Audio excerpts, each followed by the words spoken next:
اول هغه انسان چې د احادیثو د حفاظت لپاره کار کړی دا رسول اکرم صلی الله علیه و آله وسلم. کتابت احادیثو دا یو جلا موضوع ده. منکرین د احادیث چې د دې شي انکار کوي هغه خطا وتلي دي. ان شاء الله چې وخت راسي اسباب مویاسي د منکرینو حدیثو خلاف ان شاء الله العزيز المسلمانان وصار بخبره. الحمد لله رب العالمين والصلاة والسلام على سيد الأنام والمرسلين وبعد. يا خبره چې حفظ د احادیثو إنا نحن نزلنا الذكر وإنا له لحافظون دا وحي مطلوب أو غير مطلوب وارد شامل. الله جل جلاله دا وحي مطلوب حفاظت چې قرآن عظیم الشان دي دا حفاظت کړی دي او هم یې د رسول الله صلی الله علیه و آله وسلم د احادیثو د حفاظت ذمه اخیستې ده. خو د احادیثو حفاظت د الفاظو د اسانیدو د معانیو د مطالبو د دې د حفاظت ذمہواری انسانان ته سپارل شوې او انسانان ته چې بیا سپارل شوې انسانان یې پیدا په انسانانو الله دا کار خدا انسانانو په عهد د رسالت صلی الله علیه و آله وسلم کې د دې حفاظت کړی دي. څنګه یې کړی دي؟ اول چا کړی دي؟ اول هغه انسان چې د احادیثو د حفاظت لپاره کار کړی دا رسول اکرم صلی الله علیه و آله وسلم. رسول صلی الله علیه و آله وسلم باندې با یعنی کدا تعبیر موږ داسې پیش چې په عهد د رسول الله صلی الله علیه و آله وسلم کې هم د احادیثو د حفظ خاص طریقه و. د رسول الله صلی الله علیه و آله وسلم هم خاص طریقه و او په صحابه کرام رضوان الله علیهم اجمعین د دوی یو خاص طریقې د رسول صلی الله علیه و آله وسلم نه چې دا طریقه موږ ته ثابته ده. نو ګورئ رسول صلی الله علیه وسلم یو صحابي ته روایت وایي اصحاب کرام ته روایت وایي بیا هغه صحابه د دې لپاره چې دغه روایت الفاظ صحیح کی او بیا رسول الله صلی الله علیه وسلم ته تکراروي بیا رسول الله صلی الله علیه وسلم دا هغه په لفظ کې خطا دا هغه وراباس معنا نه بدلی داس معنا نه بدلی چې ډیر خو ګورئ دا حفاظت چې رسول الله صلی الله علیه وسلم د خپل احادیثو څنګه کړی خپل څنګه کړی خپل ګورئ یو روایت دی امام بخاری رحمه الله دا روایت راوړی دی په خپل صحیح کې په دا کتاب الوضوء کې باب فضل من بات على الوضوء په دا باب کې راوړی دی. رقم د روایت دی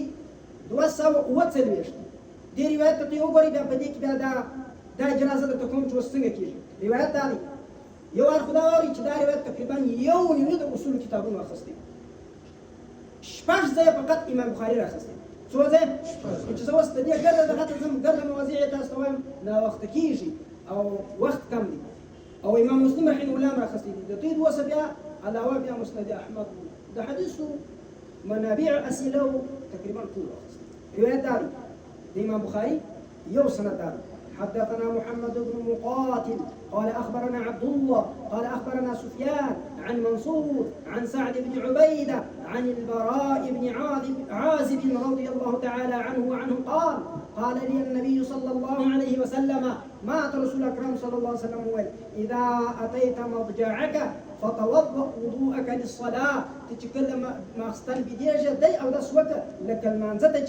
ثم اضطجع على شقك الأيمن ثم قل اللهم أسلمت وجهي إليك وفوضت أمري إليك وألجأت ظهري إليك رغبة ورهبة إليك لا ملجأ ولا منجأ منك إلا إليك اللهم آمنت بكتابك الذي أنزلت وبنبيك الذي أرسلت. دعاء بيت طول يالك أريا بيت طول درمخا أحاديث بني عمل بيت محدثين دا دعاء دا جدول رسول الله صلى الله عليه وسلم فإن مت من ليلتك فأنت على الفطرة واجعلهن آخر ما تتكلم به دا آخرني كلمات يقول ويشترك كلامك. قال براء بن عازب رضي الله عنه فرددتها على النبي صلى الله عليه وسلم زرع لا سندان برت تيري كجاد دا كلماتي فرددتها ورا دلتا دا صحابي دا كلمات رسول الله صلى الله عليه وسلم تولي تيري د دې د پاره تیرې دا کلماتي چې حفظ د حدیث حفظ دا دعا رسول الله صلى الله عليه وسلم حديث او ګوري رسول الله صلى الله عليه وسلم د دومره مصروفیاتو باوجود وده ته دا وخت ورکوي ولې لپاره د دې چې حفظ د احادیث وسي چې د احادیثو حفاظت د الفاظو دې وسي هذا دی وایي ما رسول الله صلى الله عليه وسلم دا روایت برته وایي فلما بلغت کله چې زه راورسېدم دا کلمه اللهم آمنت بكتابك الذي أنزلت قلت ورسولك وماذا يقول ورسولك الذي أرسلت أو هلاك أغطوري ده تسنجر توين ده تسنجر توين ده تسنجر توين ونبيك الذي أرسلت ماذا غبر زي بدل كالسنجر توين ورسولك الذي ده تسرى قال لا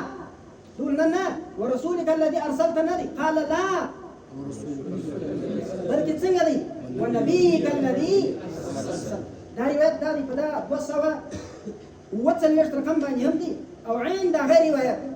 پر شپاش زر دريسة ويولس باب إذا بات طاهرا فكتاب الدعوات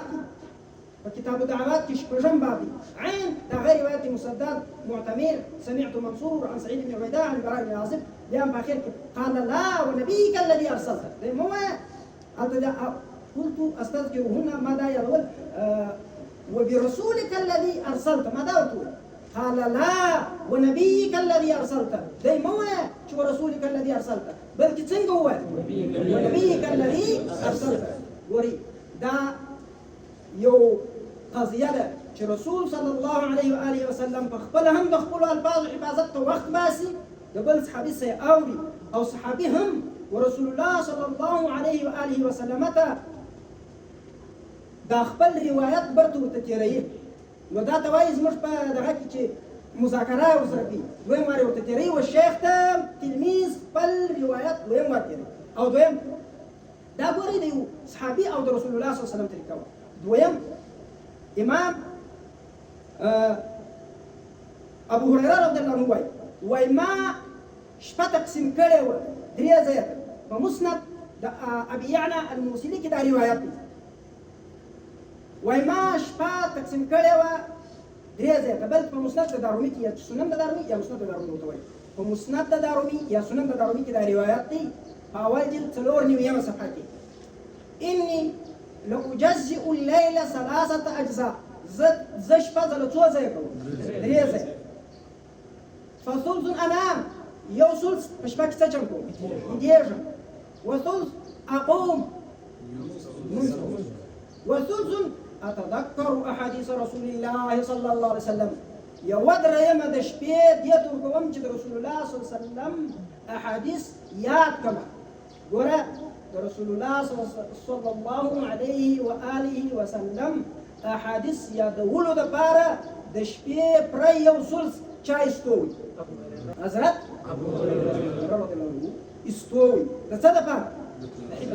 دا ګورئ دویمه قضیه ده په حفظ د احادیثو کې د رسول الله صلى الله عليه وآله وسلم په زمانه کې او امام خطيب بغدادي رحمه الله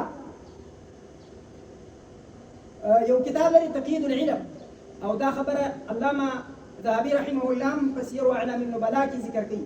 چې عبد الله بن عمرو بن العاص رضي الله تعالى عنه اغايو صحيفات درلوده احاديث کې لیکلي ول کتابت احاديث دا یو جلا موضوع ده منکرین دا احاديث چې د دې شي انکار کوي هغه خطا وتلې دي ان شاء الله چې وخت راسي اسباب مویاسي د منکرین حدیث خلاف ان شاء الله العزيز د مسلمانانو سره په خبرو خلاصو هغه صحيفه درلوده دا هغه نمې صحيفه صادقه یشوه مجاهد ده شاگرد هغه ان هغه نقل کی ان هذه الصحيفه الصادقه التي سمعتها من رسول الله صلى الله عليه وسلم ليس بيني وبينه احد دا بیا د کلی په توګه باندې د دسه حفاظت د خاص صحيفه د ارقام کړو دا د هذه رساله درېمه واقعه شو چې رسول الله صلی الله عليه وسلم د احادیثو دوی دا مذاکره سره کوله یا د ځان سره یا د بل سره یا د یاداش سره او یو بل روایت دی دغه ابو يعلى الموصلي رحمه الله په خپل مسند ومجل یوصل یو دیر صفه باندې نقل کړی دی د انس رضی الله عنه روایت دی انس رضی الله عنه وایي كنا قعودا مع نبي الله صلى الله عليه وسلم فعسى ان نكون قال 60 رجلا فيحدثنا الحديث ثم يدخل لحاجته فنتراجعه بيننا هذا ثم هذا فنقوم كأنما زرع في قلوبنا. رسول الله صلی الله علیه وسلم به موږ 50 شپېته دونه کسان به ناست وو، ده به یو روایت راته ووایي، بیا به دی د یو حاجت دپاره خپل کور ته داخل سو او فنتراجعوه، موږ به یو د بل سره څه چم کوئ؟ مراجعه به مې کوله، یو بل ته به مې وایي،